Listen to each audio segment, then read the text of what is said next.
How can we grab great sponsors for our Clubhouse rooms? First of all, you need to make sure that you have great quality content. You need to make sure that you're involved with some big name clubs that have a lot of members so that you can use that as leverage, right? Second of all, you need to prepare some sort of documentation or materials. How early before you host your Clubhouse room do you start advertising for it? So I just promote it typically the day before, the day and the day of. My focus more is like just great quality content and really, really great guests.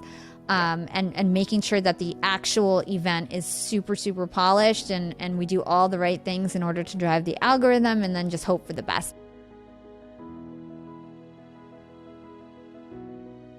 Today we're joined by the podcasting princess, queen of LinkedIn, absolute social media expert. You're going to want to listen up because today on the show we have young and profiting CEO at Yap Media, Hala Taha. Welcome to the show. Hi, Mark. I'm so happy to be here. Hala, I'm happy to have you here because frankly, every time I listen to you, I learn something. And let's face it, that's what we got to be doing here in 2021. Things are always changing, right? 100%. And likewise, I mean, me and you have been hanging out on Clubhouse all the time together and learning from each other. And I also highly respect you and everything you're doing with your podcast and social media. So I have a feeling this is going to be a super, super valuable conversation. I think so. And I really appreciate that. And before we get into the nuts and bolts of Clubhouse and podcasting and how we can turn that attention into cash, I want to back it up. I want to go back to you're working at Disney. You got a great job. You're crushing in the corporate game. Why start a podcast at that time? Why would you get started? Well, you know what? Broadcasting was always my passion. I actually was in the radio industry back in college. I was working at Hot 97 and I worked there for free for 3 years. And I actually dropped out of school to take that opportunity. I ended up going back, but I've had lots of different, radio shows and things in the past. Like I said, I worked at Hot 97. I used to do their commercials, run their Delette boards. And then I had online radio shows with a lot of DJs on the side. So I would host these like hip hop music shows where I would interview celebrities and, have my friends co-host with me. And, I was on alistradio.net, Bottom Music, DTF Radio. I was on all these different stations back in the day and hosting all these different like hip hop shows. And then I had the idea to start Young and Profiting Podcast. I was actually working at Hewlett Packard. It was my 4th year working there. At the time, I had taken a 4-year break from the entertainment industry because I had almost gotten a show on MTV and MTV pulled the plug. I was devastated and I was like, forget entertainment. Enough is enough. I tried to do it. I didn't make it in radio. I didn't make it for TV. Like I'm never going to make it. And let me get a normal job, right? 4 years into my corporate career, I was like, you know what? I've got a lot to share now. Like I was making 6 figures. I went from being a broke entrepreneur to being a very successful person in corporate. And I had all this radio background and I was like, how do I put all these passions together? How do I put the broadcasting and the business and my passion to kind of help others and lead others and do one thing? And so I started Young and Profiting Podcast. It was my first solo show. It was my first podcast. It was maybe my 5th or 6th actual show though. Like I had a lot of experience and this is the one that turned out to be a quote unquote overnight success. Right. Overnight success. But I mean, I know your backstory. I know how much hustling and grinding and how many systems you put in place to get to where you're at now with well over 100,000 downloads per month on the podcast, which is absolutely spectacular. Your LinkedIn game is very strong as well. And I know when you were coming up on LinkedIn, you were doing a ton of DMing, right? Messaging, connecting, linking up. I'm kind of wondering at this stage in the game where you have tens of thousands of followers on LinkedIn, you also have this podcast that's flowing now. How much time are you spending actively DMing people on LinkedIn? And do you think that's still a viable tactic for growing an audience right now? Yes, I think it's definitely a viable tactic. That's how I first grew my first 10,000 subscribers, is through the DMs on LinkedIn. And I'm still always in my DMs on LinkedIn because I really believe in engaging with your fans and having that one-on-one connection. And honestly, the way that I get Apple Podcast reviews is when people DM me and give me great feedback. And then I go like back and forth with them and then ask them for an Apple Podcast review, because it's very difficult to get those reviews. And unfortunately, they drastically impact your ranking. And so I'm always always after Apple Podcast reviews, and my number one way to get those is through the DMs and making a real connection with people and asking them to copy and paste their great feedback that they DM'd me into an Apple Podcast review instead. But yes, I still do DMing. I retarget the people who like and comment on my social media posts. Granted, it's not as accepted as it was back then because everybody knows I have a podcast now. And so when I do that, people are like, yeah, Hala, we know you have a podcast. You know, when I used to do that, people would be like, oh, wow, you have a podcast? Great. Yeah, let me check it out. I'll give you feedback. So it was like way different. So it's a great strategy when you're just starting out because people probably don't know you have a podcast and you are kind of teaching them something new. For me, now that I'm more established, it gets harder and harder to do strategies like that. Well, I think that's an important thing to understand and realize when you're growing a podcast, when you're growing a business or a side hustle is it goes through different phases, right? It seems like you're going up and you're trying to master something. And as soon as you've got it mastered, then you level up to the next level. And now you have to learn, okay, well, now how do I get to that next step, right? The first dollar is tough. Then the next $10,000 is tougher and so on and so forth. But I got to be frank, the DMing it's just amazing to me how powerful it still is. Do you use a lot of video, a lot of audio in your DMs? Because, you know, when you're getting thousands of messages, it's almost impossible to reach everyone. How are you actually scaling out these one-to-one contacts? It depends what it is. So I use LinkedIn automation and I use automation tools that allow me to scrape people who like and comment on specific posts and then exclude people who I already contacted. So this enables me to do things at scale where I can basically personalize messages and say like, hey, Mark, thank you so much for recently liking my post. If you want to check out the full episode, it was a teaser clip. Check out my Chartable link or here's my link tree, and I'd love to hear your feedback on how you liked the episode. So that's typically what I do. I retarget the micro content that I put out on LinkedIn through an automation tool. And then I'll put some rules in there, like don't message anyone who we messaged in the past 3 months. Don't message anyone who we messaged about a contest or something, because I don't want to seem spammy. Right. The whole point of this automation and personalization is so it seems real. And then if people actually respond to that automatic message, then it's actually me replying mostly, so that it does feel real, authentic. But that initial message is gone out through automation so that we can scale these conversations. So mostly that's text because those automation tools don't support pictures and videos or audio. But when I'm trying to reach out to guests, for example, that's a whole different story. So when I try to target guests for my podcast, especially celebrity guests that are hard to get in contact with, I usually send them an audio message or a video message with some text because not everybody wants to watch an audio or a video. So I send them a video, an audio, and I send them a text message that kind of summarizes everything that I said in the video. And I've seen some pretty great results in getting Clubhouse guests and podcast guests doing that. It's a little bit more personal and they know it's not like a bot or a VA when they hear my voice. So it's really effective. Yeah, I agree. I mean, anytime you can integrate that personal touch, the video and the audio is huge. You recently had Matthew McConaughey on the show. You've had Seth Godin on the show. Too many great names to name, so to speak. Are you reaching out to them on LinkedIn, on Instagram, on email? What's your most effective platform for finding new guests for your show? Yeah, so I think LinkedIn and email are the two main ways because I have such an impressive following on LinkedIn. It gives me a lot of leverage. And so typically what I do is I'll send an invite connect and I'll say, hey, what's going on? I have a top podcast, number one. I've had Matthew McConaughey on, Robert Greene, and I have 94,000 followers on LinkedIn. I'd love to give you more details. Please accept if you want to learn more. Then usually, hopefully they accept. And then I go into my pitch and I ask them on the show. And for a long time, especially there was a while where my presence on LinkedIn was much bigger than my actual podcast because it's very hard, as you know, to convert people from social media to your podcast. So for a while, it was smokes and mirrors. My podcast seemed huge, but in reality, I had 4,000 downloads a month, and which is good, but it's not like now, right? And so, it took me a while to kind of close that gap. And for me, LinkedIn was a main way to get guests at that point. So another way that I get guests is through email campaigns, and typically they're email automation campaigns or drip campaigns. So what that means is that it's a multi-step message.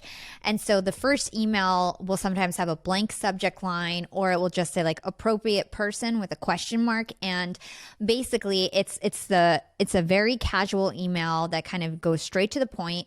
My name is Hala. I have a #1 podcast. I get, 150,000 downloads a month. I've had Matthew McConaughey, blah, blah, blah. I take a screenshot of my stats and maybe like a viral post that recently went viral. I love doing screenshots in the emails. It's super effective to just kind of give that social proof, especially if it has like a timestamp, like it was last week, or like I'm trending today on Apple.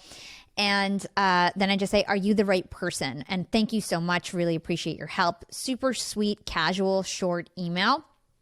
These people usually respond within like the first hour after getting this message. I don't know what it is. It's like psychology. They feel obligated to tell me if they're the right person or not. And so they respond back and they say, either, yes, I am the right person, and can you give me XYZ details or fill out this form, or where's the stuff to book? Or they'll say, no, I'm so sorry. I left the company, but talk to Joe, and here's Joe on CC, So I usually always get filtered to the right person, and then we can take it from there. So those are my two main ways of getting guests right now. The right person. I love this idea, and I love the idea of keeping it short and sweet and concise. When I first started podcasting and guest procurement, I would send out these long, detailed emails with tons of links and all this information. And then when I started getting the same back from people that want to meet a guest on their show, I was like, I can't read this. I'm just not going to read it. So, I mean, keeping it short and sweet is absolutely, that's a beautiful idea. What about Clubhouse? Super active on Clubhouse, hosting some of the best rooms on Clubhouse. How has that impacted your ability to procure new guests for the Young and Profiting podcast? Yeah, so I've been putting together a lot of great panel interviews with Clubhouse influencers, and I've met a lot of different like Instagram influencers and things like that. And so, yeah, I had like Natasha Grano on my show. She has 2 million Instagram followers, totally met her on Clubhouse. But other than that, honestly, I've been using a lot of my podcast guests and bringing them on Clubhouse. And so I've been using Clubhouse as a way to re-engage my past guests and continue that relationship by bringing them on Clubhouse for like a second episode, whether they're on a panel or whether it's like one-on-one. So for example, I had Nir Eyal on my podcast. He always talks about like habit forming products and like habit building and stuff like that. Mm-hmm. And so we did a great episode on Young and Profiting a year ago, and now I'm going to have him back for like an exclusive interview on Clubhouse in the Human Behavior Club. And it will be like his second appearance on Yap. We'll record it, put it on the podcast, and then we get the Clubhouse exposure. So I've been using it kind of as a way to reconnect with my past guests because I've had such great guests. I haven't really found too much success getting guests on my podcast from the platform, because I find that like the really big names aren't necessarily on Clubhouse, and I'm really after like celebrities and top bestsellers. And so I feel like I'm going to be the one bringing in those people on the app, not necessarily the other way around. Well, it might be that because you build up this name, because you're hosting these prolific rooms, I feel like eventually everyone's going to be on Clubhouse, or not everybody, but it's going to become much more mainstream over time, right? Yeah. And when that time comes, who are they going to go to? They're going to go to Hala Taha, who's hosting. I hope so. I mean, that to me seems like when you, and this is something I heard from Gary Vee a while ago. It just made so much sense. Is be the host of the party. Everyone wants to go to the party, and if you're the host, you have that leverage to bring in new people. I can say that personally, I've landed quite a few great guests from Clubhouse, and that's simply by being in the rooms and engaging with people, much like yourself. Another thing I'd like to hear about, Hala, is your thoughts on Clubhouse monetization. They just announced very recently that they're going to start monetizing rooms. What are your thoughts on Clubhouse monetization? Overrated, underrated? What do you think? Well, here's the thing. I think smart people have been monetizing on Clubhouse before these monetization features were turned on, right? And so we were just talking offline about how I landed 2 sponsors for 2 of my rooms. I made almost $10K you know, like in 2 weeks, like putting together the program, whatever, soliciting sponsors. It's crazy. Like there's a lot of money hanging around. Like brands really, really want to show up and want to be a part of this, and they don't know how. And it's kind of like the wild, wild west where it's just like a land grabbing going on. Everybody wants to get a piece of it, and the influencers have all the power. So as Clubhouse turns on these monetization features, the power is going to be removed from the influencers and it's going to be more distributed because Clubhouse is going to want a cut of all of these sponsorships. So I imagine that Clubhouse is going to put together like a sponsor portal and like kind of manage the sponsorships that are going on and make sure that they get a cut of it or that it's standardized in some way in terms of the pricing. But as of now, it's totally the wild, wild west. And so there's lots of influencers like myself who are trying to capitalize on that in the short amount of time where it's going to be available.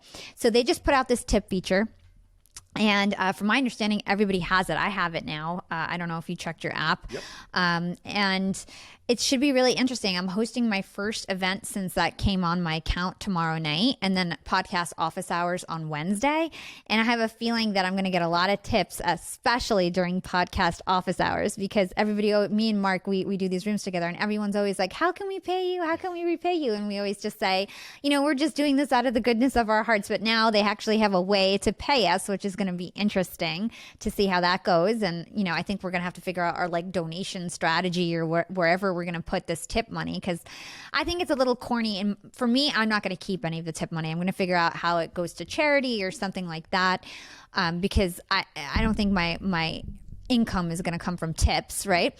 But for example, I was using the Koji tip jar. And this was it's a third party extension. And basically you put it in your IG link in bio and people can tip you. And I turned it on for one day and I got $300 in tips. Hey. So people love to tip. It's pretty interesting. Well, it's becoming part of the social media experience. You've got, I think that YouTube and TikTok have done a really good job of these super chats and donations and whatnot. And it seems natural. It seems like the obvious first level for Clubhouse. But I want to talk about the sponsorship model, because this is something that I think that a lot of people need to hear, because negotiating your own sponsors, negotiating your own deals is where the real money is going to come from, right? So let's break this down. You host a room with some great people. These people also sponsor the room, and they're paying you upwards of $10,000 to do that. You got to tell me, how did you open up the conversation, and how can myself and other after hours entrepreneurs, how can we grab great sponsors for our Clubhouse rooms? Sure. I think that's a great question. And okay, so first of all, you need to make sure that you have great quality content. You need to make sure that you're involved with some big name clubs that have a lot of members so that you can use that as leverage, right? And you need to make sure that you've got your clique on Clubhouse of influencers and people who are going to support you and you support them, just like me and you have done, right? Second of all, you need to prepare some sort of documentation or material. So I have a deck and a programming schedule. And essentially, I have a deck that talks about me, who I am, my stats, my social reach, my rate cards for social media, for podcast commercials, for Clubhouse now, and then the other Clubhouse rooms that don't even involve me. So I was telling you offline that I'm going to be selling Breakfast with Champions, which is literally the #1 room on Clubhouse every single day. They get over 20,000 people in and out. And so I told him I was doing sponsorships, and he was like, well, I want in on that, right? And so now I'm selling his room. I'm selling a room for Jordan Harbinger. Like I'm going to be selling other people's rooms too now. And so I put together all this documentation. I put together a programming schedule, and now we're running an email automation campaign, reaching out to the same brands who've sponsored our podcast, and going to see how that pans out. And it's just really interesting because, like I said, the brands are all over this. They want to be involved in Clubhouse, and there's no formal media company that is offering this. You know, for podcast commercials, for example, there's Advertise Casts and Ad Results and all these different agencies. For Clubhouse, there's nothing. I think that there's like a web page that just popped up that's doing something similar to me, as in terms of you know, helping brands and influencers connect. But other than that, I haven't heard of any other platform or anything kind of facilitating these sponsorships. No, I haven't either, which, to your point, gives you as the creator a lot of control. which I think is great, right? But it also is a challenge too, because there's no precedent as far as what is a room actually worth, and how can I prove that the room is worth that? So how do you go about selling that to someone? You say, hey, I'd like to have you sponsor a room that I host on Clubhouse. We range, let's say on average, 100 people at any given time. 100 people doesn't sound like that much, I wouldn't think. Well, first of all, I would say it's usually 1,500 people. Like, let's say podcast office hours. Usually it's 1,500 to 2,000 people in and out of that room. In and out. You get DireCon stats, right? You can get all the people who are in the room. They even give you the Instagram and Twitter handles now. So what I've been doing is saying, well, not only will you get the live audience, but we'll retarget them on Instagram for you. And so we'll shoot everybody a DM who came to the event, even if they only came for a minute, and we'll give them the office hours notes. And we'll ask them for their email, and then we'll include you in that email as well, right? And so basically giving them a way to retarget the audience members, even giving them that list of here's all the Instagram handles, and you guys can do your own retargeting via paid ads if you want. And so I think closing the loop is the big differentiator in terms of the brands coming back and keep sponsoring the show. Then the other thing is like all these add-ons. So like social media, like not only do you get my live Clubhouse room, you get me promoting it on LinkedIn to my 100K followers. Not only do you get my live Clubhouse room, but we're going to record it and upload it to my podcast, and it's going to reach 25,000 people who listen to the episode, and we'll do a 90-second commercial for you. So it's like all these like add-ons that are worth something, right? Yeah. The other thing is when you invite influencers, so certain influencers, you may have to charge like an influencer fee or something like that. But for the most part, a lot of people just want to get their name out there and want visibility. And so it's a win-win for everyone to be recorded on my podcast, to be a part of it, right? And so you can leverage those influencers to promote the event too. So creating a flyer that has, Joey, if you guys know him on Instagram, he has 4 million followers. He's been doing some of my events. Create a flyer for Joey. It has the brand's name on it. He puts it in his stories. Joey's happy because he's on my podcast. The brand is happy that they're getting exposed to 4 million people, and everybody wins. So I think it's just like coming up with these packages and these synergies, and then putting a monetary value on it. The worst they could say is no. And what you can do to open the door is have a test price. So a lot of the times I give them like a reduced price, and I say, okay, first test is this price. Also, same if you buy Ford, same price, right? This lower cost. And then if you want to continue one off, it's this more expensive price. So starting off with a test price is key too. So Hala just laid down the exact framework on how to sponsor your room. This is actually brilliant. So I want to hit on one of these key points here. Tools. I love practical tools that after hours entrepreneurs can just leverage immediately. And that one tool you mentioned here was DireCon Stats, correct? Which gives us access and knowledge of who actually joined our rooms, who left. I actually am not familiar with it, but I'm definitely going to download and check this app out too. Oh yeah, it's wonderful. They do club analytics. It tells you retention time. So for example, the retention can range anywhere from like 6 minutes to 16 minutes. If you were at 10 minutes, it means like you were okay. If you hit like 14, 15 minutes retention, that means your room was awesome. So that's something else to, look at as well, because it will help you with understanding, did your room perform well? Did it not? Do you need to kind of bounce around the moderators more, being more engaging? Were you guys boring or long-winded? It kind of gives you insight to that as well. So having the analytics is super powerful. So DireCon is the industry leader for that now. And like I said, now they even provide all the Instagram and Twitter handles for everybody who came in the room. So that's huge for retargeting. Yeah, absolutely. That's massive. What are some other apps? Is there any other app that you think that any Clubhouse influencer, every Clubhouse influencer needs to have on their tool belt? What app should we have? You know what? I think that this space is wide open. There's maybe 20 apps that came up. The only one I'm using is DireCon, to be honest, if I could be 100% honest. Sure. The only app I'm using is DireCon. But yes, there's so many different apps that have popped up to try to close that gap, whether it's the Koji tip jar that tried to close the monetization gap. There's so many features that are lacking on Clubhouse, which is why all these apps are popping up. But for me, I've only been using DireCon for analytics. Well, I like it. I'm definitely going to check that out. How early before you host your Clubhouse room do you start advertising for it? Do you just go live one day, or do you plan for it and start promoting it weeks in advance?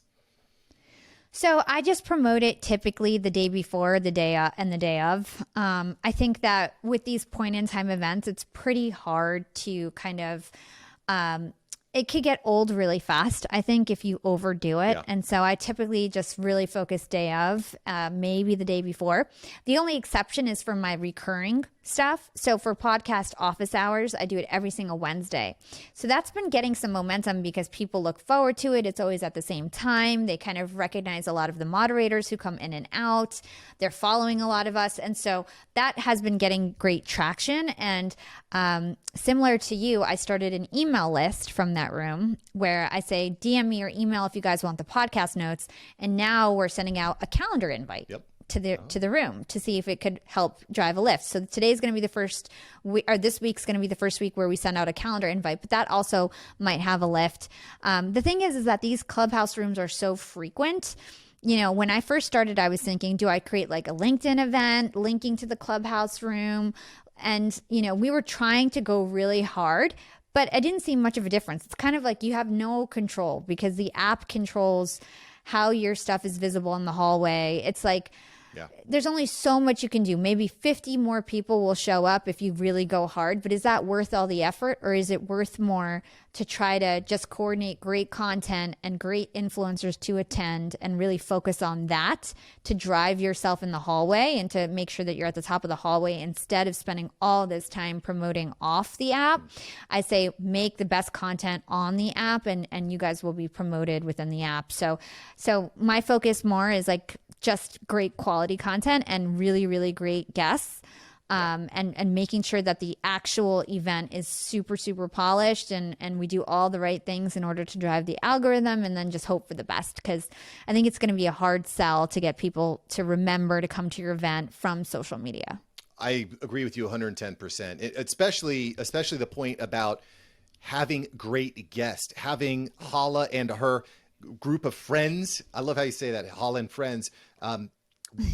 Because to me, more so than almost any other platform, Clubhouse is about collaborating with other creators, almost more so than any other platform, which is a lot, which is a big thing to say because collaboration is king. Collaboration is king on YouTube, on TikTok, on Instagram. But for me, I think Clubhouse, it takes it to the next level. I love Clubhouse for that reason. I can't tell you how many people, awesome people. I just had Jasmine Starr on the show last week. Never would have had a chance to chat with her without Clubhouse. So it's just a really cool place. Jason Pfeiffer, yourself. I have a few other people lined up, but I don't jinx it. I never announce a guest until after I've interviewed them. So I'm a little smart. I'm a little superstitious about it. I had a couple flake out on me. I was like, I'm not doing this anymore. So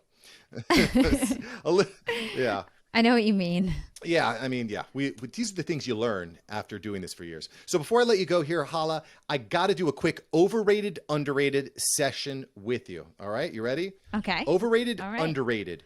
Twitter. Overrated. Overrated, underrated. 80s music. Overrated. I'm not a fan. That's fair. I'm on a little bit of an 80s kick right now. You'll hear up on this next question. Overrated, underrated, Tom Cruise. Underrated. I like Tom Cruise. He's a good actor. He is classic. Doesn't age though. Whatever he's doing to stop from aging, he's got to keep doing it. Podcast sponsors, overrated, underrated. Underrated. There's some new stuff with sponsors. I used to say it's not all that, but now that I'm becoming a big podcast, there's actually a lot of money in sponsors. Awesome. Because you can double up on commercials. You can monetize your old episodes through dynamic ad insertion. It's really, really, really lucrative if you do it right. Excellent. You listen, y'all got to check out Hala Taha for more tips on that. She's going to give it to you straight. A couple more here for you. Live video streaming, overrated, underrated. Underrated. Working remotely. Underrated. My final question here for you. If you had 10 seconds with yourself 10 years ago, Hala, what are you going to tell yourself? 10 seconds with myself 10 years ago? Keep going, girl. It's going to get great. I love that. Because I'll tell you what, it's so easy to second guess yourself when you're not getting the listeners, you're not getting the downloads, you're not getting the money. It's so easy to say, what am I doing this for? But props to you putting in the work and making it happen. Thank you so much, Mark. This was so much fun. Thank you so much for having me. Thanks, Hala. Talk soon. Thank you so much for watching. I'm glad you enjoyed this episode. I've got several other episodes right here for you. Smash one of these videos to make sure that you don't miss out on the tips, tools, and tactics of industry experts. Let's take that side hustle full time. Smash one of these links.